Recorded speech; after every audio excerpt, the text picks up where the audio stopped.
আপনি জেনে বুঝেই করছেন যে প্রতি মাসে আমি একটা এক্স অ্যামাউন্ট জমা করব, আর আপনি সেটা অ্যাভারেজ করতে চাইছেন, আপনি অ্যাভারেজ করতেই চাইছেন, যেই কারণে এসআইপিটা অনেক বেশি সেফ, যে আপনার অ্যাভারেজ আউট হতে যাবে, যে প্যানিক করার কোনো দরকার নেই। রিডিমশন তখনই করবেন যেই প্ল্যানটা নিয়ে এগিয়েছিলেন সেই প্ল্যানের সময় খালি। বা বিশেষ করে যারা নতুন এসছে, যারা আফটার কোভিড এসছে, তারা শুধু আপ র্যালিটাই দেখেছে, তারা ডাউনটা দেখে। এক্স্যাক্টলি। আপনার কাছে যে টাকাটা আপনি উপার্জন করছেন সেই টাকাটা দিয়ে আপনি একটা সিস্টেমেটিকলি আপনি যতখানি আপনার ক্যাপাসিটি রয়েছে সেই ক্যাপাসিটির মধ্যে একটা ফ্ল্যাট কিনুন। সেখানে আপনার হয়তো 3 বেডরুম না হলো 2 বেডরুমে যান, 2 বেডরুম যদি এফোর্ড না করতে পারেন 1 বেডরুমে যান, কিন্তু নিজের একটা আস্তানা থাকা উচিত।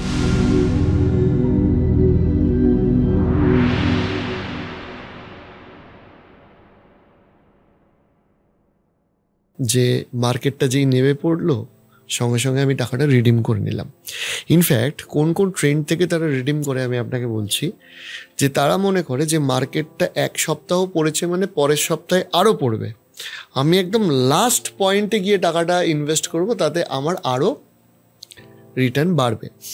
দিয়ে কি হয়, মার্কেটটা দেখা যায় যে বেসিক্যালি উনি যেদিনকে রিডিম করলেন তার পরের দিন থেকেই উঠতে শুরু করলো এবং আলটিমেটলি ওনার লস হলো। ঠিক আছে, সো এই রিডিম করার জন্য এবং মার্কেট পড়ার সময় এই যে প্যানিকটা সৃষ্টি হয়, সেটা নিয়ে আপনি কি বলবেন? দেখুন, প্রথম কথা হচ্ছে 2 রকমের ইনভেস্টমেন্ট হয় in mutual fund. One is lump sum, another one is SIP. যদি কেউ এসআইপিতে রয়েছেন তাহলে এই চিন্তাভাবনাটা করাটাই অ্যাবসলিউটলি ভুল, কারণ আপনি জেনে বুঝেই করছেন যে প্রতি মাসে আমি একটা এক্স অ্যামাউন্ট জমা করব, আর আপনি সেটা অ্যাভারেজ করতে চাইছেন, আপনি অ্যাভারেজ করতেই চাইছেন, যেই কারণে এসআইপিটা অনেক বেশি সেফ, যে আপনার অ্যাভারেজ আউট হতে যাবে। আর যেই সময়টা মার্কেট পড়ে রয়েছে, মানে আমি যদি এইভাবে একটা এক্সাম্পল দিই, যে একটা লেবুর দাম 1 টাকা, আপনি 100 টাকা নিয়ে গেছেন, একটা মাসে 100 টাকার লেবু কিনেছেন, 100টা পেয়েছেন। মার্কেট ক্র্যাশ করেছে, 90 পয়সা দাম হয়ে গেছে লেবুটার, তো আপনি 100 টাকায় নিয়ে গেছেন, তাহলে আপনি লেবুর কোয়ান্টিটিটা বেশি পেয়েছেন। আরও মার্কেট পড়ে গেছে, 90 পয়সার জায়গায় 80 পয়সা হয়ে গেছে, 100 টাকাই দিয়েছেন, আরও বেশি লেবু পেয়েছেন, তো আপনার বাকেটে লেবুর সংখ্যা বেড়ে গেছে। এবার যেদিনকে লেবুর দামটা ওই আবার 1 টাকায় পৌঁছাবে প্লাস বা 1.5 টাকায় পৌঁছাবে, তখন তো নাম্বার অফ লেবু মাল্টিপ্লাই উইথ দ্যাট প্রাইস, তো আপনার জন্য তো ওটা প্লাসে চলে গেল। কিন্তু এখন যদিও বা অনেকেই রয়েছেন যারা খুব এডুকেটেড, হয়তো বা 60% মানুষের এই প্যানিকটা হয়, কারণ এসেও তো অনেক বেশি মানুষ না মিউচুয়াল ফান্ডে, তো অনেক বেশি মানুষ এসছেন, অনেক বেশি মানুষকে বুঝতেও হবে কিছুদিন মার্কেটটাকে।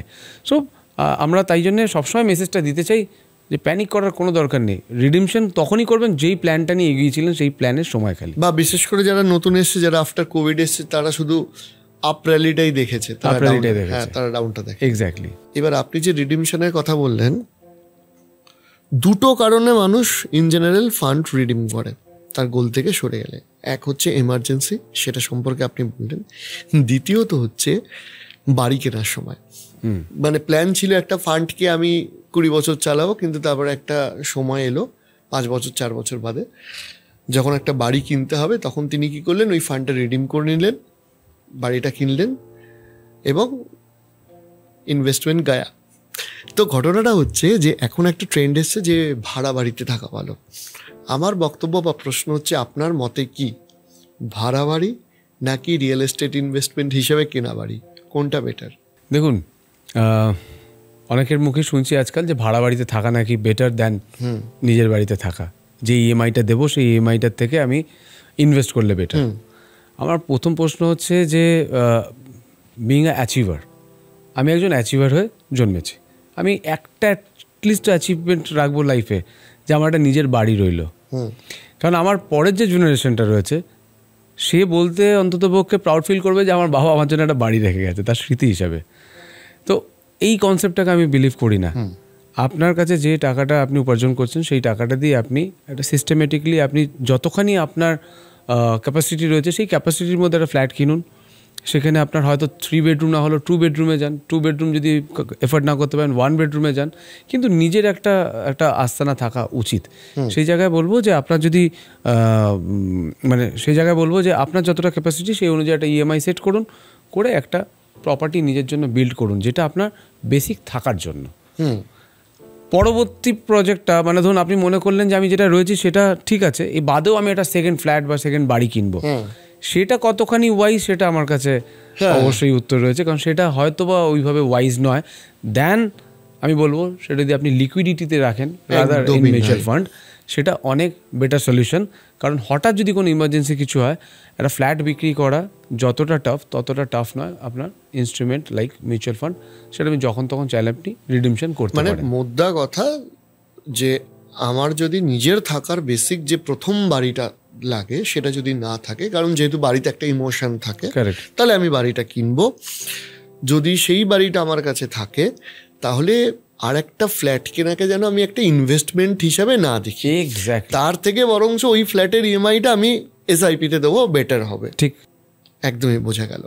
আমার যেটা এবার প্রশ্ন আসছে যে ফাইনালি যেটা নিয়ে বহু আলোচ্য বিষয় সমাজে, যে demat account versus SIP account, stock direct স্টকে ইনভেস্ট করা উচিত নাকি এসআইপিতে ইনভেস্ট করা উচিত, দ্বিতীয়ত হচ্ছে কাদের এসআইপিতে ইনভেস্ট করা উচিত, কাদের স্টকে ইনভেস্ট করা উচিত। এটা পুরোটাই ডিপেন্ড করবে হচ্ছে আপনার রিস্ক অ্যাপেটাইট কতটা। এবার আপনি আপনার রিস্ক অ্যাপেটাইট বুঝবেন কি করে? দেখুন, যতই পয়সাওয়ালা মানুষ হোক না কেন, তার পকেট থেকে যদি 100 টাকা পড়ে যায়, সে নিচু হয়ে টাকাটা তোলেন। তো তার মানে প্রত্যেকটা মানুষের কাছে কিন্তু এক এক টাকা খুব ইম্পর্টেন্ট। এবার যদি আপনি শেয়ার মার্কেটে মনে করেন যে আপনি ইনভেস্ট করবেন, তাহলে অবশ্যই তার জন্য নলেজ দরকার, পার্সোনাল নলেজটা ডেফিনেটলি দরকার। কারোর ওপরে ভরসা করে কখনো আমি বলবো না শেয়ার ইনভেস্ট করতে। এই অ্যানালিসিসটা জানতে হবে, শেয়ার মার্কেটের কোন কোন ফান্ডে যাচ্ছি সেই ফান্ডের ফান্ডামেন্টাল জানতে হবে, তার ব্যাকগ্রাউন্ড জানতে হবে, জেনে তারপরে সে ইনভেস্ট করুক। এবারে তার কাছে যে ইনভেস্টমেন্টটা করছেন তার কাছে সেই পুঁজিটা হয়তো খুব একটা বড় পুঁজি নয়, সেই ক্ষেত্রে বলবো আমি অবশ্যই মিউচুয়াল ফান্ডে যেতে। এসআইপি তো পরে, এসআইপি একটা প্রসেস, ওয়ান টাইম অথবা এসআইপি, বাট সাবজেক্টটা mutual fund after all.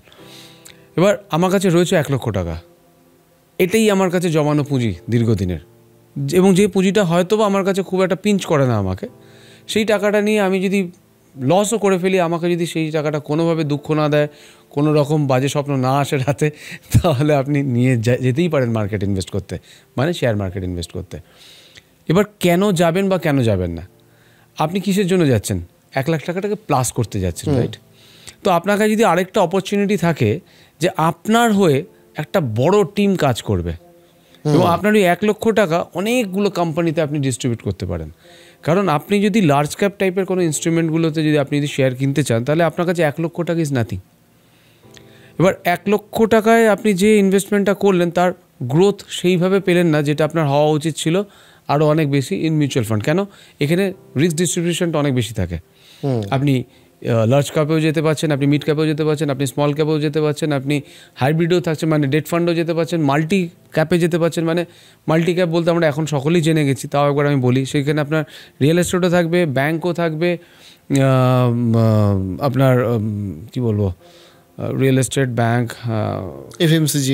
FMCG, এই মানে সব রকম ইনস্ট্রুমেন্টই সেখানে মিক্স থাকবে। তো আমি যদি এরকমভাবে এই 1 লাখ টাকাটা মিউচুয়াল ফান্ডে রাখি, তাহলে কিন্তু আমার কাছে অনেক রিস্ক কম, আমার গ্রোথও অনেক বেশি। তো আমি বলবো না যে আমি ডিমোটিভেট করতে চাই না কাউকে, কিন্তু আমি বলবো যে যখন আপনি ইনভেস্টমেন্টটা করছেন, আপনার ফাইন্যান্সিয়াল পিরামিডটাকে বুঝুন। আপনি যখন ইনভেস্টমেন্টটা করছেন, ফিনান্সিয়াল পিরামিডটাকে বোঝার চেষ্টা করুন ফার্স্ট। ফিনান্সিয়াল পিরামিডটা কী যদি একটু ভিজুয়ালাইজ করেন, পিরামিডটাকে আঁকলাম আমি, হ্যাঁ, এর নিচের দিকটা কি একটু বড়? তো আমি যদি পিরামিডটাকে 4 ভাগে ভাগ করি, নিচের পোর্শনটা অনেক বেশি বড় এবং স্পেসটা একটু বেশি রয়েছে ওখানে। তার মানে আমি যখন একটা বিল্ডিং বানাচ্ছি, মানে আমি আমার ফাইন্যান্সিয়াল বিল্ডিং বানাচ্ছি, তার বেসিকটা কী হওয়া উচিত? খুব শক্তিশালী হওয়া উচিত। যদি বিল্ডিংয়ের সঙ্গে কম্পেয়ার করি আর পিরামিডের সঙ্গে কম্পেয়ার করি, তো প্রথম যে ঘরটা থাকবে সেই ঘরটাতে আমার ডেট ফান্ড বা গ্যারান্টেড ইনস্ট্রুমেন্ট থাকা উচিত প্রথমে। ইয়েস, ফার্স্ট হয়ে গেল। সেকেন্ড যে ঘরটা রয়েছে, সেই মানে ওই সেকেন্ড ঘরটাতে আমার মিউচুয়াল ফান্ডের মতন ইনস্ট্রুমেন্ট থাকা উচিত। ডেট ফান্ড বলতে পিপিএফ, ব্যাঙ্ক, বাকি ইন্স্যুরেন্সের যে কনভেনশনাল প্রোডাক্টসগুলো রয়েছে সেই প্রোডাক্টগুলো, সেইগুলো সব কটা। তারপরের যে ঘরটা আসছে, সেই ঘরটায় আপনি মনে করলেন যে আমার এই ঘরগুলো কমপ্লিট হয়ে গেছে, ফিল আপ হয়ে গেছে, এবার আমি একটুখানি রিস্ক নিতে পারি, তখন আমি মিউচুয়াল ফান্ডে আমি এক্সপোজড হব। এই ঘরটা কমপ্লিট হয়ে গেল, মানে মিউচুয়াল ফান্ড আমি ওয়ান টাইম আমার যতখানি ক্যাপাসিটি ছিল সেটা দিয়ে দিয়েছি, আমি এসআইপি করার যে হাইয়েস্ট ক্যাপাসিটি ছিল সেটাও পেমেন্ট করে, মানে সেটাও আমি শুরু করে দিয়েছি। তারপরে যে ঘরটা থাকছে থার্ড ঘরটা, সেইখানে আমি যেতে পারি শেয়ারের মতন ইনস্ট্রুমেন্টে। তার মানে আমি কী করলাম, প্রথম ঘরটা আমি গ্যারান্টেড ইনস্ট্রুমেন্ট দিয়ে ভরলাম, সেকেন্ড ঘরটা আমি মিউচুয়াল ফান্ড দিয়ে ভরলাম, তারপরের ঘরটা আমি শেয়ারে গিয়ে ভরলাম। ওইটা যখন কমপ্লিট হয়ে যাবে তখন আমি হয়তো স্পেকুলেশনে যেতে পারি। এবার স্পেকুলেশন কী কী অনেকেই শুনে অবাক হবেন, জমি, জায়গা, ক্রিপ্টোকারেন্সি, গোল্ড, সিলভার, এগুলো স্পেকুলেশন, মাল্টিপ্যাকার। ইয়েস। তো সেই ক্ষেত্রে আমাকে এবারে ভাবতে হবে যে এই পিরামিডটা যদি আমি একটু উল্টে রাখি কী হবে, পড়ে যাবে। মানে আমার এবার যেখানটা আমি বসাতে চাইছি উল্টিয়ে, সেই ঘরটা কে রয়েছে, স্পেকুলেশন। সো আমার জীবনের প্রথম ইনভেস্টমেন্ট আমি স্টার্টই করছি স্পেকুলেশন রিলেটেড যে ইনস্ট্রুমেন্টগুলো রয়েছে, যেটা এখন খুব দেখা যাচ্ছে। তাই জন্যে সবসময় সাজেশন আমরা দিই যেটা, যে প্রথম ঘরটা আপনি ডেট ফান্ড দিয়ে ভরুন, মানে গ্যারান্টিড ইনস্ট্রুমেন্ট দিয়ে ভরুন, তারপরে মিউচুয়াল ফান্ড, তারপর শেয়ার, তারপর speculation. Be defensive in the market at first.